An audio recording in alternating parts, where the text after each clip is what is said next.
ఓం గణేశాయే నమః. ఓం శ్రీ మాత్రే నమః. ఓం శ్రీ జగదాంబికాయే నమః. శ్రీమద్దేవి భాగవతము మొదటి స్కందము. సూత శౌనకుల సంవాదము. శౌనకుడు ప్రార్థించగా సుతుడు పురాణ నామములను వాటి శ్లోక సంఖ్యను తెలుపుట, ఉపపురాణములను 28 మంది వ్యాసుల పేర్లను, భాగవత మహిమను తెలుపుట. ఓం సర్వ చైతన్య రూపాం తామాద్యాం విద్యాంచ ధీమహి బుద్ధిం యః నః ప్రచోదయాత్. సర్వ చైతన్య రూపిణి, ఆద్యాంతరహిత బ్రహ్మ విద్యా స్వరూపిణి భగవతీ జగదంబికను మేము ధ్యానించెదము. ఆమె దయతో మా బుద్ధిని తీక్షమునరించుగాక. శౌనకుడు నుడివెను. భాగ్యశాలివగు సూత మహర్షి, నీవు అదృష్టవంతుడవు, పురుషశ్రేష్ఠుడవు. నీవు పరమ పవిత్రమగు పురాణ సంహితను చక్కగా అధ్యయనము చేసితివి. అనగా మునివర్యుడు వ్యాసుడు 18 పురాణములను రచించెను. నీవు వాటిని అధ్యయనము చేసితివి. ఆ పురాణములన్నీయూ అద్భుతములైనవి. ఆదరణీయుడ సత్యవతి నందనుండగు వ్యాసుని ముఖారవిందము నుండి 5 లక్షణములతో రహస్యములతో కూడిన సకల పురాణములను చక్కగా తెలుసుకొంటివి. నేడు మా పుణ్యముల పంట పండిపోయి తగు ఫలమును ప్రసాదించుటకు ఆయత్తమైనది కనుక మీరు ఈ పాప క్షేత్రమునకు విచ్చేసితిరి. మునులకు విశ్రాంతి నొసగు ఈ క్షేత్రము మిగులు ఉత్తమమైనది, కలిదోషరహితము. సూత మహర్షి, ఈ మునిగణముల పుణ్యప్రదమగు పురాణ సంబంధమైన గాథను వినుటకు కుతూహలపడుచున్నారు. బహు జాగ్రత్తగా మాకు వినిపించి మమ్మును గ్రహింపుము. మహానుభావ, నీవు సకల శాస్త్రముల నెరిగిన వాడివి, త్రివిధ తాపముల లేనివాడివి. నీ ఆయువు ఎప్పుడూ క్షీణించదు. భగవాన్, ఇప్పుడు నీవు వేదమునకు సంబంధించిన పురాణ గాథను దయతో వినిపింపుము. సూత మహర్షి చెవులిండియును వినుట యందుగల రుచికి అలవాటు పడియు పురాణమును వినకపోయినా అట్టివారు భాగ్యహీనులగుదురు. షడ్రుచులతో జిహ్వ తృప్తి చెందినట్లు విద్వాంసుల వచనములతో కర్ణేంద్రియములు దానానందమును పొందును. ఇది అందరికీ తెలిసిన విషయమే. సర్పములకు చెవులుండవు, కానీ అవి మధుర స్వరమును విని తమ్ము తామే మరిచిపోవును. అట్టి ఎడల చెవులున్న మానవులు సద్వచనములు విననిచో వారికి చెవిటి వారని ఎందుకు అనకూడదు? కనుక సౌమ్యుడా, ఈ విప్రగణములందరూ కథను విని అభిలాషతో సావధానులై ఈ నైమిషారణ్య క్షేత్రమున ఆసీనులయ్యున్నారు. కలిభయముతో గొప్ప దుఃఖములు కలుగుచున్నవి. ఏదో ఒక విధముగా సమయము గడిచిపోవుచున్నది. అజ్ఞానులైన వారు విషయ చింతనతో, పండితులు శాస్త్ర పరిశీలనతో కాలము గడుపుచున్నారు. ఇది అనుభవ సిద్ధమైన విషయము. తమ సిద్ధాంతములకు పుష్టిని చేకూర్చుటకై అనేక శాస్త్రములు వెలిసినవి. వాటిలో వివిధములైన సిద్ధాంతములు పరిశీలింపబడినవి. వాటిని రుజువు చేయుటకు అనేక ప్రమాణములు ఇవ్వబడినవి. వేదాంతమును సాత్వికమని, మీమాంసను రాజసమని, న్యాయమును తామస శాస్త్రమని చెప్పుదురు. సౌమ్యుడా, అటులనే చెప్పిన 5 లక్షణములు గల పురాణములు కూడా సాత్విక, రాజస, తామసములను 3 భేదములు కలిగియున్నవి. మీ ముఖార విందము నుండి వెలువడిన పరమ పావనమైన దేవీ భాగవతము 5వ పురాణము. ఇది వేదములతో సమానముగా ఆదరణ పొందినది. సకల పురాణ లక్షణ గల సంపన్నమైనది. ఆ సమయమున ఇది సంక్షిప్తముగానే వర్ణింపబడినది. దీనిని వినుట వలన మముక్షువుల ముక్తులగుదురు. ఇది పరమాద్భుతమైన పురాణ ధర్మమునందు అభిరుచిని కలుగచేయును, కోరికలను తీర్చును. ఇప్పుడు మీరు దివ్యమైన మంగళకరమైన భాగవత పురాణమును విస్తృతముగా తెలుపుడు. బ్రాహ్మణులందరూ దీనిని వినుటకు ఉత్సుకులై ఉన్నారు. వ్యాస మహర్షి యందు మీకు దృఢమైన శ్రద్ధ విశ్వాసములు కలవు. ఆయన ముఖారవిందము నుండి ఈ ప్రాచీన సంహిత జ్ఞానమును మీరు చక్కగా పొందితిరి. మీలో సకల సద్గుణముల విద్యమానమై ఉన్నవి. సర్వజ్ఞ, మీతో చెప్పబడిన మిగతా చాలా పురాణములు మేము వింటిమి. దేవతలు అమృతము తాగి ఎన్నటికీ తృప్తి పొందనట్లు మాకు కూడా వాటినన్నిటినీ వినినను తృప్తి కలుగుటలేదు. సూత మహర్షి, ఆ అమృతం యొక్క గొప్పదనం ఏమిటి? దీన్ని త్రాగువారెప్పటికీ ముక్తులు కారు. కానీ ఈ పురాణమును వినుటతో మానవులు ముక్తులగుదురు, ధన్యులగుదురు. సూత మహర్షి, అమృతపానమునర్చుటకు మేము వేల కొలది యజ్ఞములు చేసితిమి, కానీ మాకు శాంతి లభించలేదు. యజ్ఞఫలము స్వర్గమే కదా. స్వర్గ సుఖములననుభవించిన తరువాత ఆచట నుండి పతనమే జరుగును.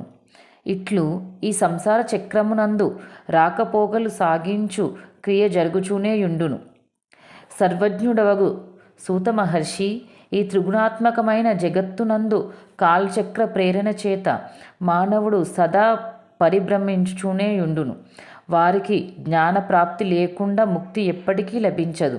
అందువలన మీరు పరమ పావనమైన దేవీ భాగవతమును దయతో వినింపుడు. ఈ పురాణములు సకల రసములతో నిండియున్నది. మిగుల పవిత్రమైనది, రహస్యమైనది. ముక్తిని కోరువారికి సదా వారు కోరిన ముక్తినే ప్రసాదించును. అప్పుడు సూత మహర్షి పలికెను, శ్రీమద్దేవి భాగవతము మిగుల పవిత్రమైనది. ఇది వేద ప్రసిద్ధమైన పురాణము. మహానుభావులైన మీరు దీనిని గురించి ప్రశ్నించితిరి. దానివలన నేను ధన్యుడను, భాగ్యశీలిని, పరమ పవిత్రుడనైతిని. నేనిప్పుడు దీనిని వచించెదను. ఈ పురాణము సమస్త శృతుల యొక్క అర్థముల చేత ఆమోదింపబడినది. అఖిల శాస్త్ర రహస్యములతో ఆగములతో సాటి లేని విశేష స్థానము పొందినది. యోగులకు ముక్తిని ప్రసాదించుచున్నది. బ్రహ్మాది దేవతల ద్వారా సేవింపబడినది. ప్రముఖ మునిగణముల యొక్క ఉత్తమ స్తోత్రముల ద్వారా సదా చింతన చేయబడును. భగవతి జగదాంబిక యొక్క కోమల చరణ కమలములకు ప్రణమిల్లి నేను విస్తృతముగా ఈ పురాణము చెప్పుటకు ఉద్యమించెదను. ద్విజవరురారా, ఇది రసములకు భాండాగారము. ఇందులో ఎచ్చటా చూచినాను భగవతి ఎడల భక్తియే నిహితమై ఉన్నది. అందువలన భగవతి యొక్క పేరుతో అనగా శ్రీమద్దేవి భాగవతమును పేరుతో ఈ పురాణము ప్రసిద్ధమైనది. ఉపనిషత్తులలో విద్యయను పేరుతో ప్రసిద్ధమైనది. ఆద్య పర సర్వాజ్ఞ అను నామాంతరములు కలిగినది. ప్రాపంచిక రాకపోకల బంధమును ఖండించుటలో నేర్పరి అయినది. సమస్తమునందును తను సత్తా కలిగియున్నది.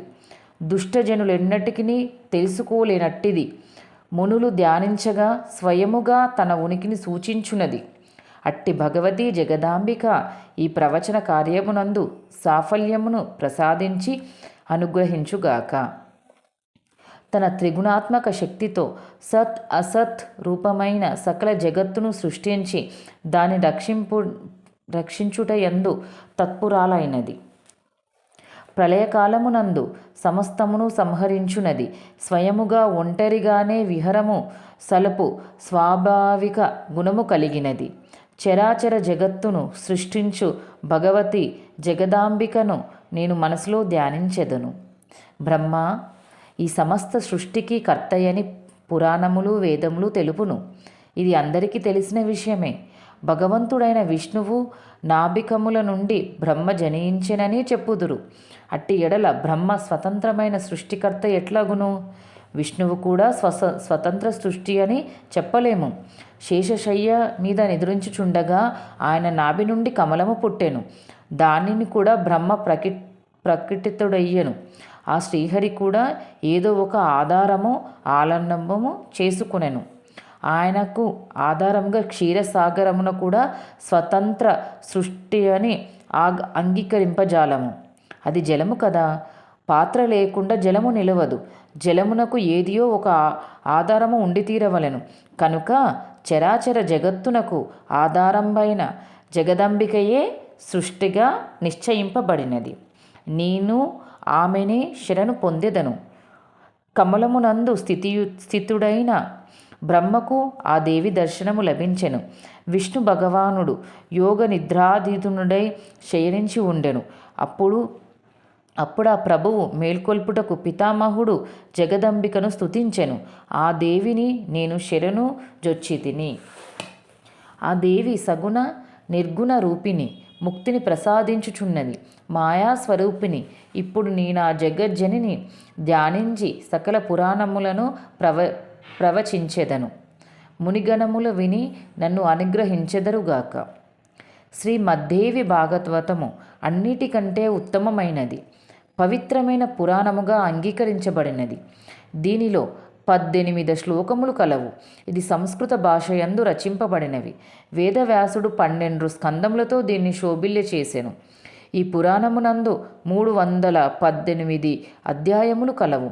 ప్రథమ స్కందమునందు 20, ద్వితీయమునందు 12, తృతీయమునందు 20, చతురమునందు 25, పంచమునందు 35, షష్టమునందు 31, సప్తమునందు 40, అష్టమునందు 24, నవమునందు 70, దశమునందు 13, ఏకాదశమునందు 24, ద్వాదశ స్కందమునందు 14 అధ్యాయములు కలవు.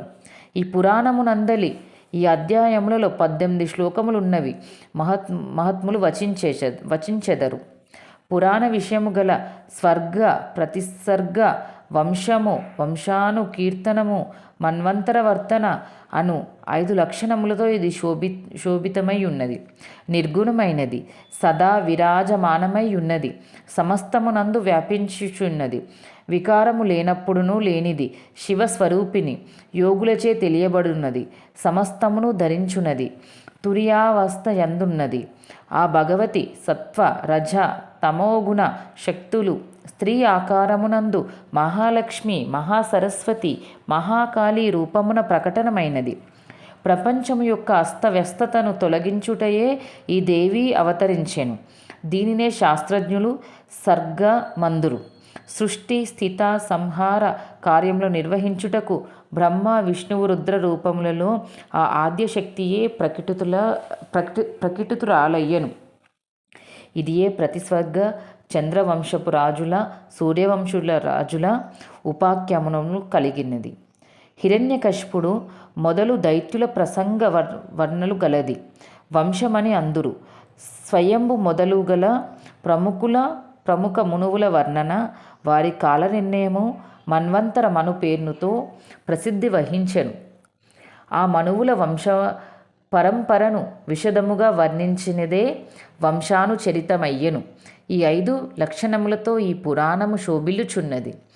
మహానుభావుడగు వ్యాసుడు 1,25,000 శ్లోకముతో రచించెను మహాభారతము. ఇతిహాసము అనబడును. ఈ 5 లక్షణములు మహాభారతమునందు కూడా కలవు. వేదములు 4, 5వది మహాభారతము. దీనిని వేదముతో సమానముగా పరిగణించెదరు. శౌనకుడు అడిగెను, సూత మహర్షి, మీరు సర్వజ్ఞాన సంపన్నులు. పురాణములు ఎన్ని? వాటిలో ఎన్ని శ్లోకములున్నవి? దీనిని మేము వినగోరుచున్నాము. కృపా దృష్టితో విస్తృతముగా తెలుపుము. మేము కలియుగమునందలి కృత్యములకు భయపడి నైమిషారణ్యమునందు నివసించుచున్నాము. బ్రహ్మ తన మనస్సుతో ఒక చక్రము నిర్మించి మాకొసగెను. మీరు దీనిని ఆశ్రయింపుడు. ఈ చక్రము వెంట వెల్లుడు ఎచడి పడిపోవునో అది పరమ పవిత్ర స్థలమగును. అందు కలియుగ ప్రభావము ఏమాత్రము ఉండదు. కనుక సత్యయుగము వచ్చునంత వరకు మీరచటనే ఉండవచ్చును. అప్పుడు మేము బ్రహ్మ ఆజ్ఞను శిరసా వహించి ఆ మాటలను విని సకల దేశములను చూచు కోరికతో వెంటనే బయలుదేరితిమి. ఇచ్చటకు వచ్చి అందరి ఎదుట ఈ చక్రము త్రిప్పితిమి. దీని యొక్క నేమి పడిపోయిన స్థలము పరమ పావనమగు నైమిషారణ్యమని పిలువబడినది. ఇచ్చట కలి యొక్క పన్నాగములు ఫలించవు. అందువలన కలికాలమున భయపడిన మునులను, సిద్ధులను, మహాత్ములను వెంట నీడుకొని ఇచ్చట నివసించుచున్నాము. సత్యయుగము వచ్చు వరకు ఏదో ఒక విధముగా కాలము గడపవలెను. సూత మహర్షి, అదృష్టవశమున మీ దర్శనము కలిగెను. ఇప్పుడు మీరు వేద సంబంధమైన పావన పురాణ గాథను తెలుపుడు. మమ్ములను కృపజూడు సూత మహర్షి. మీ బుద్ధి మిగుల విలక్షణమైనది. అందరూ మీ ముఖారవిందము నుండి కథ వినుటకై ఉత్సుకులై ఉన్నారు. ఇప్పుడు మాకు వేరొక పని లేదు. మేము మనసు ఏకాగ్రము మొనరించుకొంటిమి. మీరు చాలా కాలం ఇచ్చటనే ఉండుదురు. దుఃఖములు బాధలు ఎప్పుడునూ మీ దరిదాపునకు రాజాలవు. ఇప్పుడు పుణ్యప్రదము శుభప్రదమైన దేవి భాగవతమును దయతో వినింపుడు. దీనిలో ధర్మ అర్ధ కామముల నుండి పురుషార్థమములు 3 విస్తృతముగా వర్ణించబడినవి. బ్రహ్మ విద్య కూడా చెప్పబడినది. అది తెలిసి కొనినచో మోక్షము కూడా సులభమగును. సూత మహర్షి మునివరుడగు వ్యాసుని ముఖారవిందము నుండి వెలువడిన ఈ పరమ పావన గాథ మనస్సుకు ముగ్ధమొనరించును. దీనిని విని కూడా మా చెవులకు తృప్తి తీరలేదు. దీనిలో సమస్త గుణములు కలవు. సమస్త జగత్తును సృష్టించు భగవతి జగదాంబికా లీల నాట్యములతో ఈ పురాణము శోభిల్లుచున్నది. ప్రభావముతో పాపములన్నీయూ నశించిపోవును. ఆ పరమ పవిత్రమైన అద్భుతమైన భగవతి పేరుతో శోభలొలికెడి శ్రీమద్దేవి భాగవతమును పేరుగల పురాణమును దయతో మాకు వివరింపుము. సూతుడు పలికెను, మునివనురాల వినుడు. సత్యవతి నందనుడగు వ్యాసుని ముఖార విందము నుండి నేను వినిన పురాణములన్నింటినీ మీ ఎదుట వర్ణించెదను. పురాణములు 18 కలవు. మత్స, మార్కండేయ, భవిష్య, భాగవత, బ్రహ్మ, బ్రహ్మాండ, బ్రహ్మవైవర్త, వామన, వాయు, విష్ణు, వరాహ, అగ్ని, నారద, పద్మ, లింగ, గరుడ, కూర్మ, స్కందమని వీటికి నామములు. మొదటిదగు మత్స్య పురాణమునందు 14,000 శ్లోకములు కలవు. మిగుల అద్భుతమైన మార్కండేయ పురాణమునందలి శ్లోక సంఖ్య 9,000. భవిష్య పురాణము యొక్క శ్లోక సంఖ్యను తత్వదర్శులకు మునులు 14,500 అని తెలిపిరి. పుణ్యప్రదమగు శ్రీ భాగవతమునందు 18,000 శ్లోకములు కలవు. బ్రహ్మ పురాణమునందు శ్లోక సంఖ్య 10,000. బ్రహ్మాండ పురాణమునందు 12,100 శ్లోకములు కలవు. బ్రహ్మ వైవర్త పురాణము 18,000 శ్లోకములతో పరిపూర్ణమైనది. శౌనక వామన పురాణమునందు 10,000, వాయుపురాణమునందు 14,600 శ్లోకములు కలవు. విష్ణు పురాణము, వరాహ పురాణము మిక్కిలి విచిత్రమైన గ్రంథములు. వాటి యందు క్రమముగా శ్లోక సంఖ్య 23,000, 24,000 కలవు. అగ్ని పురాణమునందు 16,000 శ్లోకములున్నవి. నారద పురాణము 25 శ్లోకములతో సంపన్నమైనది. పద్మపురాణము విస్తృత వర్ణనలతో 55,000 శ్లోకములతో సమాప్తమైనది. లింగ పురాణమునందు 11,000 శ్లోకములు కలవు. గరుడ పురాణము భగవంతుడగు విష్ణువే చెప్పెను. దాని అందలి శ్లోక సంఖ్య 19,000. కూర్మ పురాణమునందు 17,000 శ్లోకములునే చెప్పెదరు. పరమ అద్భుతమగు స్కంద పురాణ శ్లోక సంఖ్య 8,100. పాపరహితమైన మునివరులారా, ఈ విధముగా పురాణములను వాటి సంఖ్యను నేను విశదముగా వివరించి తిని. ఇట్లే ఉపపురాణములు కూడా ఉన్నవి. వాటిని తెలిపెదను వినుము. సనత్కుమార పురాణము, నృసింహ పురాణము, నారద పురాణము, శివ పురాణము, దుర్వాసన పురాణము, కపిల పురాణము, మును పురాణము, ఉషన్నః పురాణము, వరుణ పురాణము, కాళికా పురాణము, సాంబ పురాణము, నంది పురాణము, సౌర పురాణము, పరాశర పురాణము, ఆదిత్య పురాణము, మహేశ్వర పురాణము, భాగవత పురాణము, వశిష్ఠ పురాణము. వీటికి ఉన్నత శ్రేణికి చెందిన అనుభవజ్ఞులైన పురుషులు ఉపపురాణములని చెప్పిరి. ఈ పురాణములకు ఉపపురాణములకు రచించిన తర్వాత మహానుభావుడగు వ్యాసుడు మహాభారతమును ఇతిహాసమును రచించెను. మన్వంతరములన్నింటి యందు ప్రతి ద్వాపర యుగమున ధర్మ సంస్థాపన కొరకు వ్యాసుడు విధిపూర్వకముగా పురాణములను రచించెను.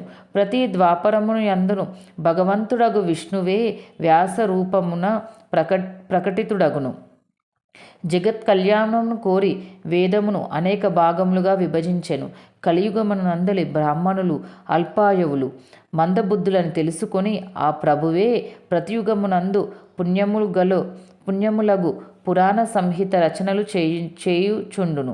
స్త్రీలు, శూద్రులు, కర్మచ్యుతులైన బ్రాహ్మణులు వేదములను వినుటకు అర్హులు కారు. వీరికి కూడా శ్రేయస్సును చేకూర్చుటకై పురాణములు రచింపబడినవి. మునివరులారా, ఇప్పుడు 28 ద్వాపర యుగమున 7వ మన్వంతర జరుగుచున్నది. ఈ మన్వంతరమునకు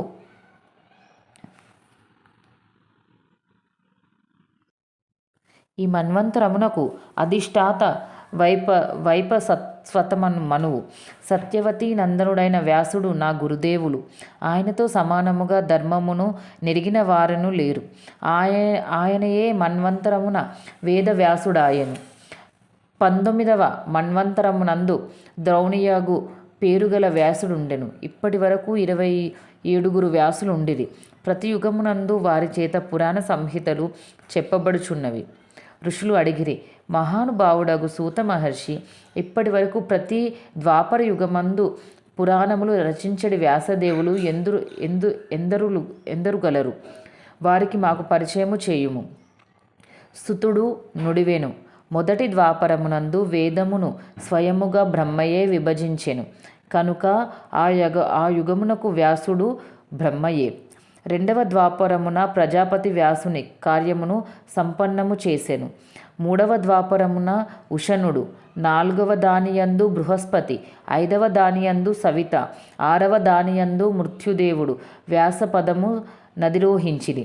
7వ ద్వాపరమునందు మగువుడు అంటే దేవేంద్రుడు, 8వ దానియందు వశిష్ఠుడు, 9వ దానియందు సారస్వతుడు, 10వ దానియందు త్రిధాముడు, 11వ దానియందు త్రివుష్ణుడు, 12వ దానియందు భారద్వాజుడు, 13వ దానియందు అంతరిక్షుడు, 14వ దానియందు ధర్ముడు, 17వ దానియందు త్రయారుణియును, 16వ దానియందు ధనంజయుడను, 17వ దానియందు మేధాతియు, 18వ దానియందు వ్రతి, 19వ దానియందు అత్రి, 20వ దానియందు గౌతముడు, 21వ దానియందు హర్యాత్మగుడగు ఉత్తముడు వ్యాసుని కార్యములను నిర్వర్తించిరి. వాజస్రవవేణుడు, అముష్యాన సోముడు, తృణబిందువు, భార్గవుడు, శక్తి, జాతుకర్ణ్యుడు, కృష్ణ ద్వైపాయనుడు కూడా వ్యాసుల లెక్కలలో లెక్కింపబడుదురు. వారే 18 మంది వ్యాసులు. నేను వినిన వారి పేర్లనే లెక్కించి తిని. ఈ కృష్ణ ద్వైపాయన వ్యాసుని ముఖార విందము నుండి శ్రీ మద్దేవి భాగవతం వినడి సదావకాశము నాకు లభించినది. ఈ పురాణము మిగులు పవిత్రమైనది, సమస్త దుఃఖములను నశింపజేయునది. దీని ప్రభావమును కోరికలు సిద్ధించును, ముక్తి కూడా సులభమగును. దీని యందు విషయము వేద అభిప్రాయములతో కూడి ఉన్నది. సమస్త వేదములను సారమగు ఈ పురాణము ముక్తిని ఆపేక్షించు సదా ప్రియమైనది. ఈ పురాణమును రచించిన తరువాత వ్యాస మహర్షి మొట్టమొదట అయోనిజుడై విరక్తుడైన తన పుత్రుడు మహానుభావుడగు శుకదేవుడి అర్హుడని తలచి దీన్ని ఆయనకు వినిపించెను. మునివరులారా, ఈ పురాణము వేదవ్యాసుడు ప్రవచించుచున్నప్పుడు నేనచ్చటనే ఉంటిని. అందువలన యథార్థ విషయములు కూడా వింటిని. గురుదేవులు మిగులు కృపాలువు. వారిని కృపచేతనే అత్యంత గోప్యమైన ఈ పురాణము ప్రకటనమయ్యను. వ్యాసనందనుడగు శుకదేవుడిని బుద్ధి మిగుల విలక్షణమైనది. ఆయన అడిగినప్పుడు పురాణమునందలి సకల విషయములను వ్యాసుడు తెలుపుచుండెను. అచ్చట ఉండుట వలన ఈ పురాణం యొక్క అపార మహిమను తెలుసుకొంటిని. మునివరులారా, శ్రీ మద్దేవి భాగవతము స్వర్గమునందలి కల్పవృక్షమునందు బాగుగా పండిన ఫలము. సంసార రూప సముద్ర జలమును దాటుటకు ఇచ్చగించు శుకదేవులు ఈ పండును ఆదరంతో రుచి చూడేడి పక్షియాగును. ఆయన వివిధ కథారూప అమృతమును తన శ్రవణ పుటములందు నింపి చక్కగా పానము చేసెను. ఈ అద్భుత కథ విని కలిభయము నుండి ముక్తులు కానివారు ఈ జగత్తునందు ఎవరూ ఉండరు. పాపి అయినవాడు, వైదిక ధర్మము నుండి విముఖుడైనవాడు, భ్రష్టయ్యై చరిత్ర గలవాడు కూడా ఏదో ఒక విధముగా శ్రీమద్దేవి భాగవతము వినినచో ఈ సంసారమునందు వివిధ భోగములు అనుభవించుచును. చివరకు భగవతి యొక్క యోగుల చేరుకొను సత్య పరమధామమునకు వెళ్ళును. ఆ దేవి నిర్గుణ స్వరూపము సత్పురుషులచే భజింపబడి ధ్యానమునందు వారికి దర్శనమొసగును. నిరంతరము ఈ దేవి భాగవత కథను వినుటయందు తత్పురుషుడైన మహాభాగ్యశాలియగు పురుషుని హృదయారూప గుహయందు విద్యామయి భగవతియగు జగదాంబిక నివాసముండును. సంసార రూప అగాధ సముద్రమును దాటుటకు సర్వాంగములతో కూడిన మానవ శరీరము చక్కటి నౌకయగును. అట్టి శరీరము లభించినచో కథావాచకుడికి కూడా ఏ లోపము ఉండదు. మూర్ఖుడై దేవి భాగవతును విననివాడు నిశ్చితముగా అత్యంత దరిద్రుడగును. విచారశీలమగు మానవ దేహము లభించి 2 చెవులు ఉండి చక్కగా వినగలిగినప్పటికీ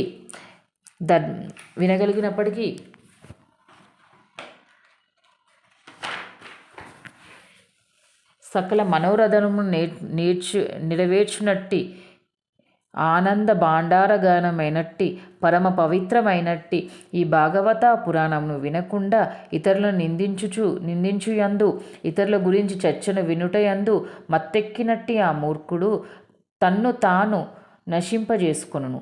అతనికి జీవితంలో ప్రయోజనమేమీ ఉండను.